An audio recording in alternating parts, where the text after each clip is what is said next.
tal? Muy, pero muy buenos días, querida audiencia.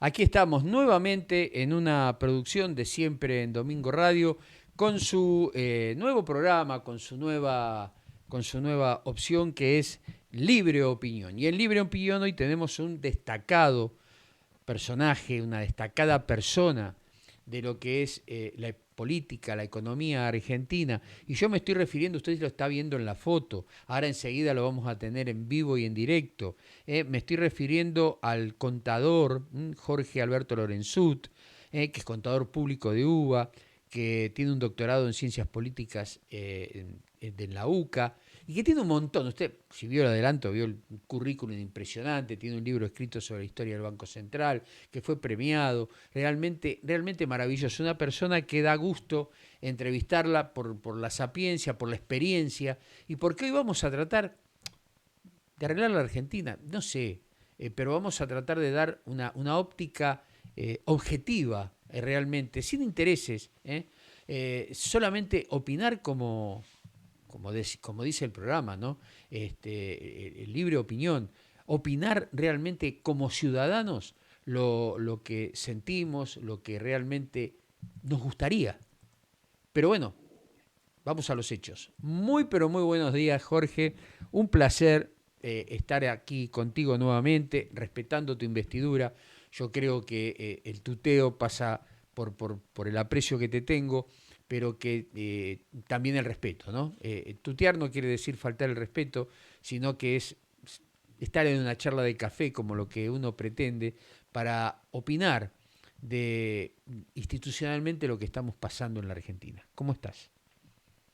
Bueno, muy bien, muy buenos días. Un poco cohibido de tanto elogio, que creo que es un poco inmerecido, pero bueno, vamos a charlar como amigos, en un diálogo cordial y efectivamente, como has dicho, totalmente objetivo. Es decir, acá no se trata de defender posiciones preestablecidas, ni tampoco asumir todas las responsabilidades en un solo sector de la sociedad, sino que creo que tenemos que ver profundamente cuáles son las causas de todos estos problemas que nos acucian todos los días. Así que espero que Exactamente. esta charla pueda ser para todos. Exactamente, Jorge. Vos sabés que yo leí por allí, más allá, los elogios son por el respeto, por la trayectoria y porque ha sido una persona que nunca ha sido cuestionada en los lugares donde estuvo. Y eso es importantísimo. ah, eh, y esto viene a colación de la generación política que estamos viviendo, donde muchos de los que nos gobiernan, no solamente hoy, sino en etapas anteriores, han tenido problemas y serios y graves y lo sigue teniendo con la justicia y nuestra justicia a veces entendemos que va para el lado de acuerdo donde sople el viento, o sea, en otras palabras, se pone a resguardo de aquellos que están gobernando, o sea, es como que dicen, bueno, voy por esta corriente porque si no me puedo jugar el puesto. Y eso no es justicia.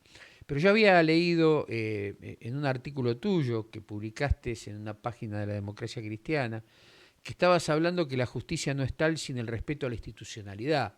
Y eso me abrió los ojos en cuanto a que todavía tenemos gente que realmente razona, que piensa, que es justa y que opina como debe ser, en forma objetiva. Así como los cristianos tenemos el libro de vida, que es la Biblia, una república tiene un libro que se llama Constitución, una constitución muy vapuleada, donde se dictan leyes en el Congreso que van contra la conformación de la Carta Magna y que no hay jueces que opongan resistencia o fiscales que salgan realmente a repeler leyes que se hacen, muchas con fines políticos, con fines electorales, y que no miden las consecuencias de lo que puede pasar una vez que la ley se aplique. Así es. Bueno, podríamos, por ejemplo, comentar una carta de lectores que salió en el Diario de la Nación ayer, que escribió un viejo y querido compañero mío de colegio secundario, que todavía nos reunimos, que ha sido juez y que ha escrito precisamente poniendo de relieve cómo la reforma de la Constitución llegó, por la incorporación de los tratados internacionales sin discriminación, llegó a una situación por la cual los juicios no terminan nunca de resolverse, porque han creado instancias adicionales a las que correctamente estaban previstas, inclusive llevando hasta cortes internacionales. Conocemos que todo eso se presta a una manipulación y a un retardo de la justicia. Que volvemos un poco al tema de inicio de esto. Es decir, la justicia no es tal si no hay institucionalidad. Si el Poder Judicial no está funcionando por estas demoras y por estas interpretaciones complicadas, confusas, en las cuales nunca se termina de argumentar, y bueno, no llegamos a nada, llegamos a la impunidad de los culpables, realmente. Así que recomiendo la opinión de este compañero y amigo mío. Yendo al tema que te interesó,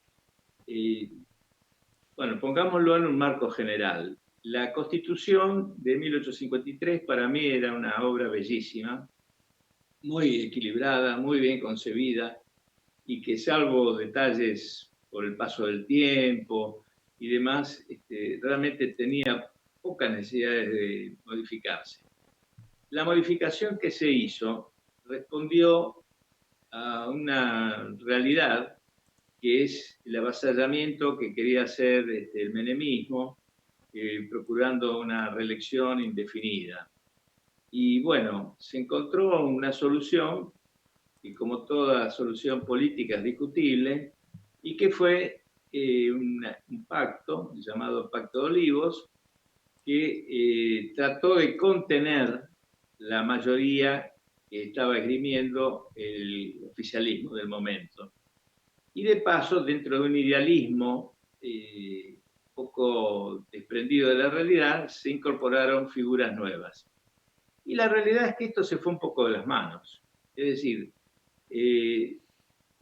se han incorporado figuras, recién mencionaba los tratados internacionales incorporados así en bloque, sin mayor análisis, con un sentido loable quizás de proteger más los derechos humanos y avanzar en un camino de igualdad de derechos de los ciudadanos, pero que se presta ambigüedades y a una cantidad de intervenciones de jueces que yo lamento decir a veces mal formados, ¿cierto? Como lo acabamos de ver hoy con este juez Baba, que realmente no está en condiciones de manejar un tribunal con la motivación que ha tenido.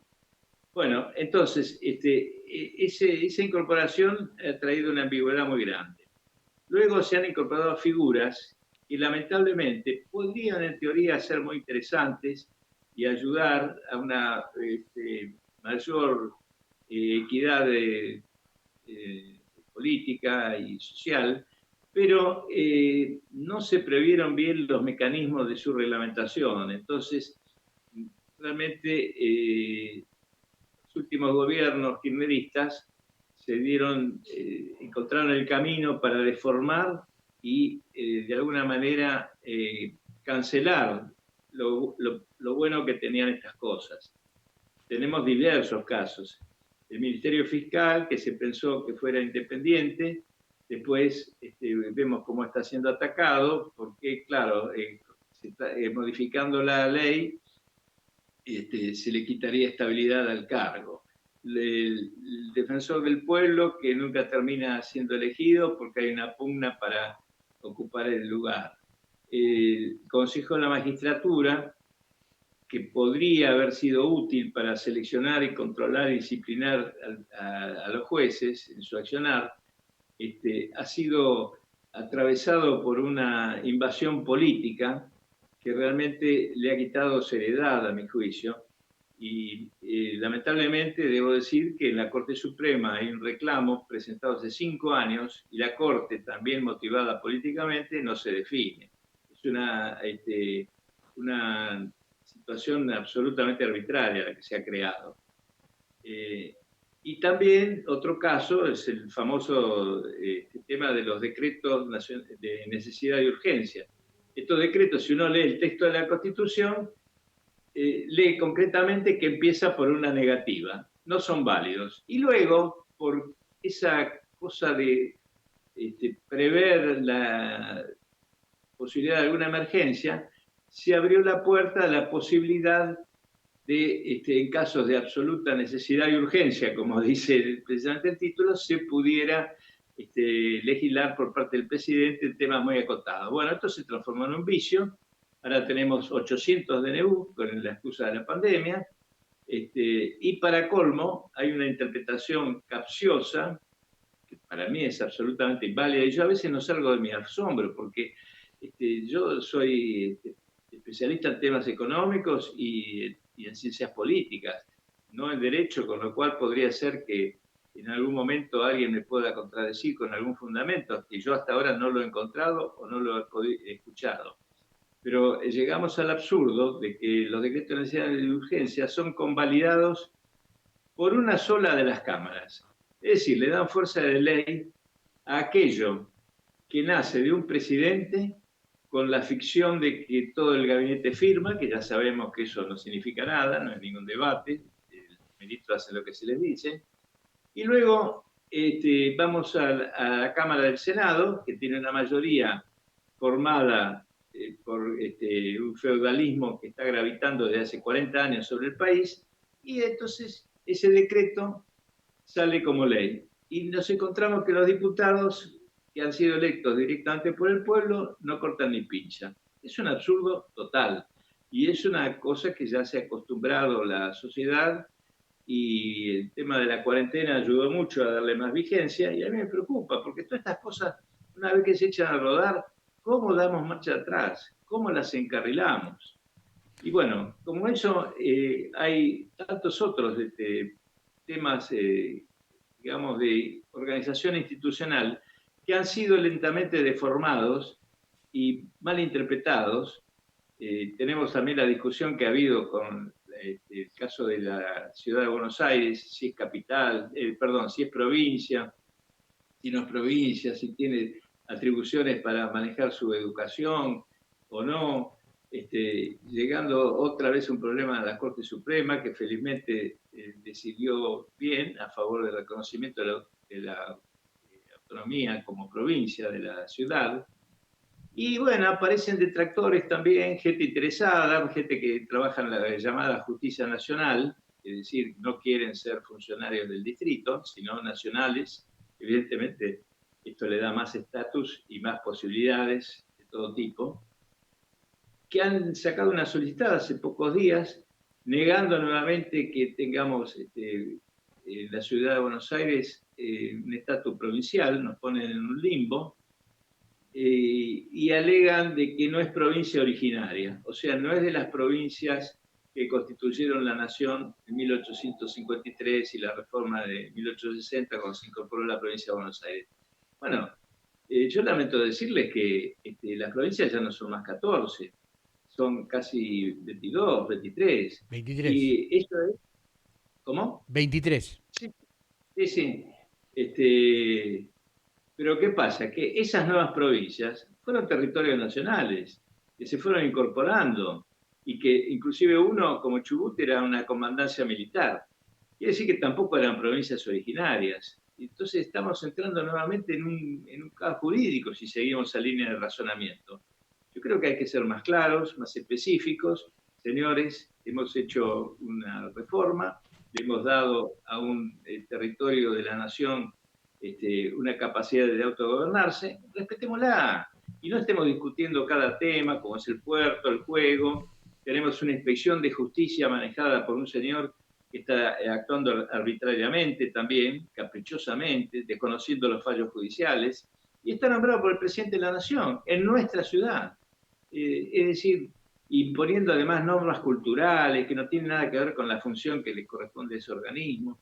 Es decir, se ha abierto la puerta para un caos. Y por último, para no cansar, me refiero al tema de los pueblos originarios, que también, después de un reclamo y creo que algún sentido de reconocimiento a una situación de marginación, se les reconoció en un artículo especial de la Constitución Nueva un estatus no divisorio, sino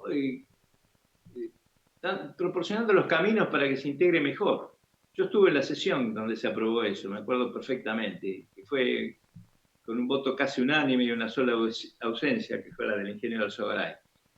Y me acuerdo de la voz de un señor que dijo desde uno de los palcos, muchas gracias, muy potente la voz, muchas gracias por habernos reconocido. Bueno, eso está bien, pero de ahí a lo que ha pasado después, nuevamente, la autorización de los despojos, el desconocimiento del derecho, el desconocimiento del Estado como órgano que nos agrupa a todos, la casa común, es una cosa gravísima. Y el Estado Nacional permitiéndolo. Y ahora nos encontramos con que nuevamente las cámaras, por supuesto siempre empezando con el Senado, van a prorrogar las ocupaciones ilegales por unos años más, es decir, privando de justicia a los que tienen la posesión de su tierra y que han sido invadidos o desalojados por gente que alegan tener derechos indígenas, pero que la Constitución de ninguna manera había previsto que eso le daba derecho a hacer cualquier cosa. Perdón, ¿puedo interrumpir, Jorge? Claro, por supuesto, fue Eh, demasiado largo. no, no, no, no, no, no, no, está perfecto. Lo que pasa es que si nos adentramos un poquito en la historia, estos reclamos, y me refiero al pseudo mapuche, porque realmente el pueblo originario mapuche, reconocido y demás, no son precisamente los que hacen el problema. Los que están haciendo el problema son los pseudos mapuches que responden a intereses foráneos. Y si nos adentramos mucho más en la historia argentina, no hay elementos históricos probatorios en cuanto a esta etnia sea originaria de la Argentina, sino que habría que recurrir un poquito a la historia antes de hablar, porque muchos hablan por boca de ganso o porque reescribieron la historia. La gente mapuche no es originaria de la Argentina, sino que proviene de la Araucaria chilena, de donde se hicieron los famosos malones, donde se secuestraban mujeres para procrear nuevos habitantes ante la falencia en el sur de Chile de tener crecimiento natalicio y a su vez aprovechar para robar ganado. De ahí en más, la campaña que hace el general Roca, que no la hace el general Roca per se, sino que recibe órdenes del presidente de la Nación, el doctor Nicolás Avellaneda, para ir a poner orden en esos malones, claro, donde el territorio argentino estaba siendo devastado, depredado y matando, como fue la desaparición del pueblo tehuelche, que sí, el pueblo tehuelche era originario de la zona patagónica. Entonces, cuando a mí me hierve la sangre, cuando esta gente que tenemos representándonos en el Congreso defiende, y sobre todo aquellos que son los que están en el movimiento, que si bien no tienen la culpa de portar apellido, pero que siguen haciendo lo mismo que hacían sus padres. No voy a dar nombres para no tener problemas, porque ya he tenido problemas judiciales y demás, pero, pero a pocas... realmente las pruebas están, es de público conocimiento quienes son atrás de los que están, y me parece de muy mal gusto lo que hizo la Cancillería Argentina de ir a defender un subversivo como John Swala a Chile, con una persona que ha hecho y ha producido incendios y le ha costado la vida a gente chilena y del lado argentino.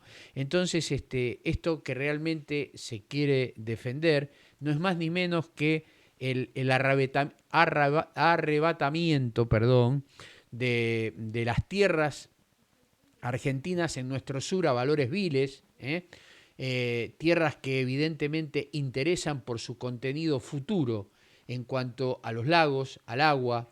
Recordemos que tienen las vertientes de agua, algo que va a ser muy pero muy precioso en muy poco tiempo de acuerdo al cambio climático que se produce. Y esto, sin duda, esto es el producto de la falta de educación del pueblo.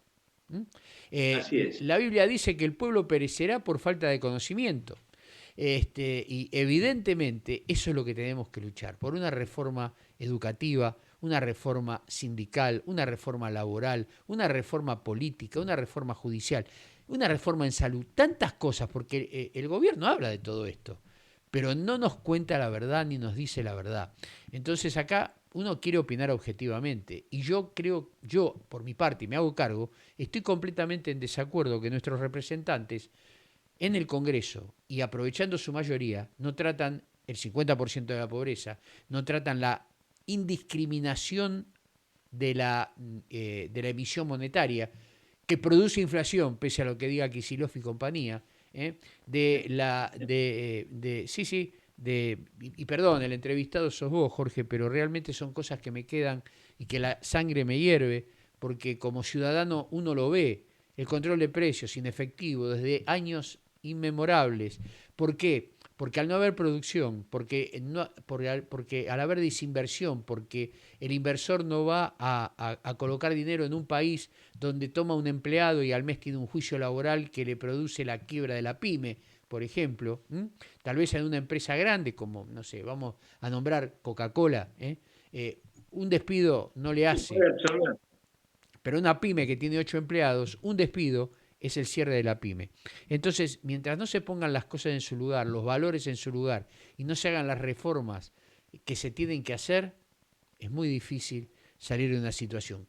Yo creo que vos como economista nos podés dar un panorama mejor que el mío y poder dar alguna idea como una pincelada como podemos empezar a salir, pero lógicamente con gente proba en el Congreso. Por eso ahora, el 14 de noviembre, tenemos que aprovechar la oportunidad de expresarnos como nos expresamos en las primarias. Bueno, sí, uno puede hacer un aporte como economista, llamémoslo así, en el sentido de hacer un diagnóstico de la situación económica, de proponer las cosas sensatas que hay que hacer, muchas de las cuales has enunciado, pero evidentemente nos encontramos ante el marco de un serio problema político, que es el que traba el funcionamiento de las reformas que hacen falta. Yo también espero que después de estas elecciones se produzca un cambio en el tablero político y que se pueda dar la oportunidad para poder empezar un camino nuevo, partiendo de diagnósticos más acertados, ¿cierto? Y no de mentiras o de suposiciones o de conveniencias. La inflación claramente depende en un porcentaje, yo diría, del 70% de la emisión. Hay otras cosas como la ineficiencia del sistema productivo, eh, la pugna constante salarial, en fin, pero son todos pequeños detalles adicionales. Lo fundamental, evidentemente, es que hay que cortar el chorro de la emisión. Bueno, en esta reforma de la Constitución que se hizo en el 94 y que tantos problemas hemos visto que se han generado por mala interpretación o mal manejo de la misma, hay una figura del jefe de gabinete que fue pensada como la confluencia de un acuerdo político.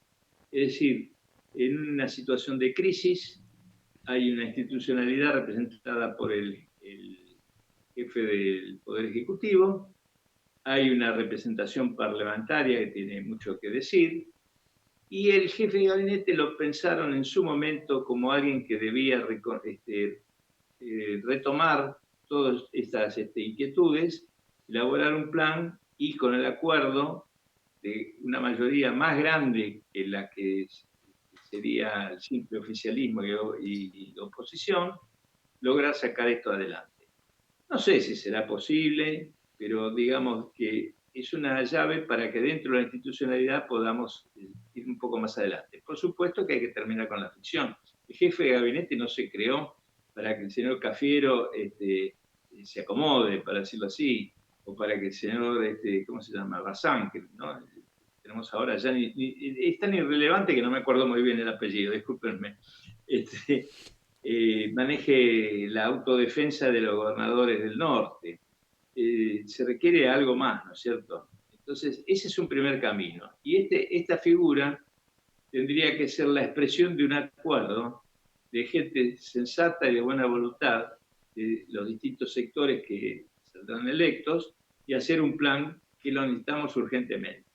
Desde ya que hay que partir por una estabilidad económica, hay que despejar los fantasmas de las deudas externas, hay que canalizarlas. No tiene sentido lo que hace el presidente de ir a una asamblea extranjera a echar la culpa al Fondo Monetario y a Macri. Acá no se trata de culpas, acá se trata de ofrecer soluciones. ¿Qué le importa al acreedor esa cantinela? Hay que ir y decir, bueno, nosotros tenemos esta posibilidad y ofrecemos esto y pedimos esto razonablemente, pero no, ni a exigir ni a echar culpas. Cuando uno va y tiene un problema en el banco, no va a decirle, mire, la culpa la tiene mi señora que gastó mucho o cosas por el estilo. Uno lo asume y lleva una propuesta, que es el famoso plan económico que se está pidiendo a gritos. Pero el tema requiere muchas más cosas, ¿no? Evidentemente. Un impulso fuertísimo a la educación, una reforma laboral que no tiene por qué ser tan negativa como la quieren pintar. Me parece perfecto que haya un seguro de desempleo, que haya una indemnización colectiva y no en los hombros del pobre patrón que lo agarran distraído con una industria del juicio.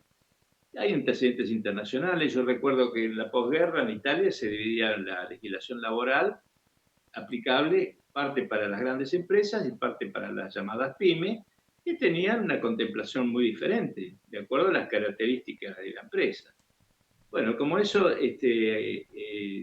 tenemos que hacer, digamos, una reforma política, como se hablaba de la boleta única o la boleta en la cual también hay que ser un poco serio. No puede ser candidato muy procesado, no puede ser que gente con antecedentes terribles esté manejando la cosa pública. Y bueno, tenemos que hacer un pacto político, económico y ético. ¿Lo lograremos? Bueno, esa es la gran incógnita. Espero que sí, tratemos de ser optimistas.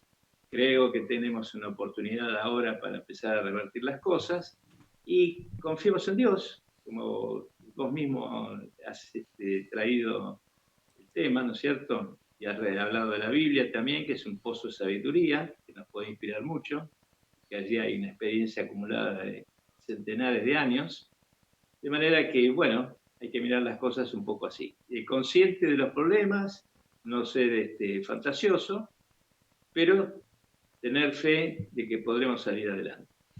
Ya sabés, Jorge, que el tema de la fe es importante, no está en mí predicar o nada por el estilo, pero también la palabra de Dios dice, hay de aquellos que dicten leyes contrarias a mi pueblo o que afecten a mi pueblo, palabras más, palabras menos. Y Claro.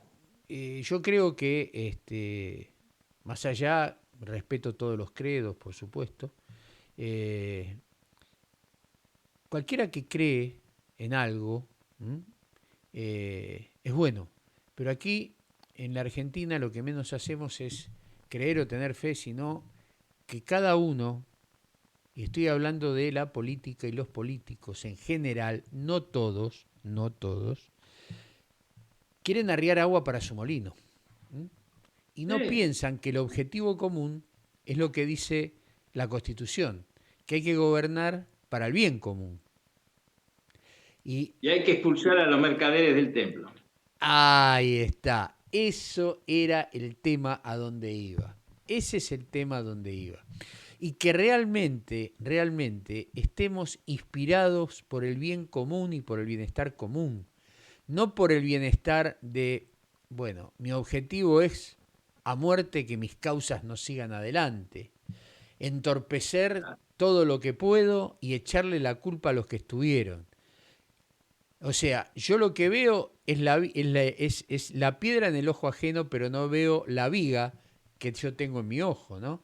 Y es hora que empecemos los argentinos a realmente legislar para el pueblo. ¿M? Dejemos de, dejemos de cantar la marchita combatiendo al capital. Y yo diría, yo cambiaría esa estrofa de cambiar el capital por saber manejar el capital, que son dos Ah, cosas completamente distintas. El capitalismo sabemos que en algunos casos es enfermizo, por supuesto que sí. Sabemos que bueno, el dinero corrompe, pero si sabemos administrar ese capital, sabemos administrar ese flujo de inversores, seguramente va a ir para el bienestar común. Porque si nosotros los peleamos y no tenemos capital, ¿qué vamos a hacer? ¿Emitir moneda toda la vida? ¿Hasta cuándo? Va a llegar un momento ya que estamos llegando. va a llegar un momento que un pedazo de tierra, un terrón de tierra, va a valer más que el dinero. Está pasando hoy. La moneda de un Sí, peso vale más como arandela que como peso en sí. Entonces, tenemos que recapacitar que al capital no hay que pelearlo, ¿eh? Al capital hay que saberlo manejar, saberlo llevar y entender que es una herramienta necesaria para el crecimiento.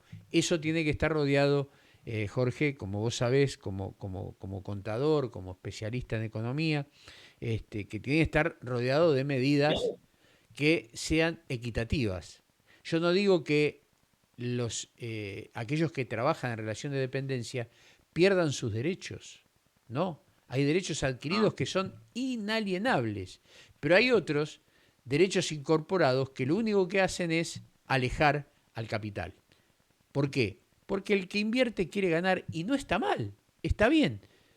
¿Tiene que pagar sí, sus sí. gabelas? Por supuesto que tiene que pagar sus gabelas, pero no podemos tener un país que tiene 107 impuestos, uno encima del otro, con que, bueno, eh, resulta que yo recibo ayuda por la recaudación que se hace y que el Estado distribuye, no, pero de esa no la quiero gastar, esa la quiero para mí. Entonces yo creo en mi Claro. provincia 7 impuestos nuevos, sigo ahorcando a la gente, sigo ahorcando a los que dan trabajo, mato a las gallinas a los huevos de oro, ¿y qué pasa? Lo que está pasando ahora, donde no hay una distribución geopolítica, donde concentra el AMBA la gran mayoría de habitantes y donde tenemos provincias inmensamente ricas, inexplotadas por la falta de habitantes y por la falta de capital, por el desinterés que produce el lugar, porque no hay políticas adecuadas para un país tan grande, tan hermoso y maravilloso como la Argentina, con una extensión geográfica maravillosa, con algo que le damos la espalda, que es el mar, y que el doctor Trabulsi lo está planteando también, donde prácticamente la extensión territorial del mar es tan grande como la extensión de tierra que tiene la Argentina y está inexplotada. Es un recurso abandonado y no sabemos defenderlo, no sabemos Exactamente. trabajarlo. Yo coincido totalmente con la obra que está haciendo Trabulsi en ese sentido, de luchar para que ese recurso que dispone la Argentina sea puesto en marcha de una buena vez. Sí, sí, que realmente lo tome el Congreso. El doctor Trabulsi, que es el secretario general de la democracia cristiana porteña, realmente ha tenido y tiene una idea brillante al respecto y espero que esa idea se lleve a cabo, porque no es solamente para pescar o para alejar flotas invasoras, sino que es un desarrollo de un montón de lugares que impulsarían el crecimiento del país, como ser la construcción de astilleros, los que ya están a trabajar. Antes recuerdo que venían los buques del extranjero a los astilleros argentinos para repararlos, que nos compraban, incluso flota. El Paraná, que se ha privatizado prácticamente por el Estado para cobrar peajes que son realmente inaccesibles a muchas empresas por la situación que se vive, recursos naturales que hay en el fondo del mar, más allá de la pesca, producir Claro, energía, el petróleo que está también allí en las entrañas de nuestra plataforma continental, etcétera, etcétera, etcétera. tal cual. Jorge Lorenzut, realmente ha sido un gusto estos minutos que hemos compartido, 34 minutos que hemos compartido, y que creo que nos quedamos cortos, pero por una razón de tiempo tenemos que de alguna manera despedirnos, pero queda pendiente y latente para no mucho tiempo. Yo creo que en 30 días, 40 días vamos a tener una visión un poquito más acotada si el país va a cambiar o no, y ahí sí te voy a volver a convocar para que veamos si realmente empezamos a ver con mucho más brillo esa luz al final del túnel.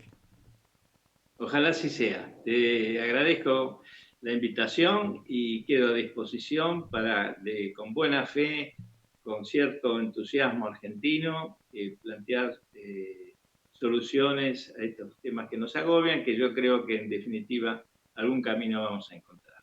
Te agradezco mucho. No, el agradecido soy yo por tu tiempo y por la sabiduría con que expusiste las situaciones que estamos tratando. Muchísimas gracias.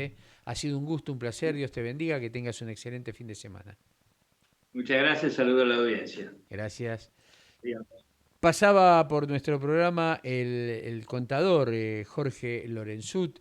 Él es, como dije, contador público recibido en la UBA y también es diplomado en ciencias políticas en la UCA y un montón de cosas más. Ya le dije, escribió un libro sobre la historia del Banco Central, fue funcionario de varios gobiernos en varios lados por su capacidad. Y hoy nos llena de orgullo poderlo haberlo entrevistado aquí en Libre Opinión. No nos quedamos quietos en la semana, vamos a seguir desarrollando temas, usted se va a ir enterando a través de los avances, seguimos con nuestro recorrido federal, estamos muy cerca del periodo eleccionario, pero también tenemos notas en lo social que nos importan, notas solidarias, notas de mucha gente que uno no ve, pero que trabaja para el bienestar común, que trabaja para aquellos que más necesidad tienen. Así que los convoco a estar atentos a nuestra página, siempre en Domingo Radio, para que usted, o siempre estamos con vos, radio, para que usted pueda estar al tanto de lo que pasa en el país, de aquella gente anónima que trabaja, que pone las manos en el arado y que no es figuretti, sino que trabaja en serio para que los argentinos de buena voluntad y que no la están pasando bien, la pasen un poco mejor. Ha sido un gusto, un placer. Nos estaremos viendo en el curso de la semana. Muchísimas gracias a todos ustedes. Dios los bendiga. Nos vemos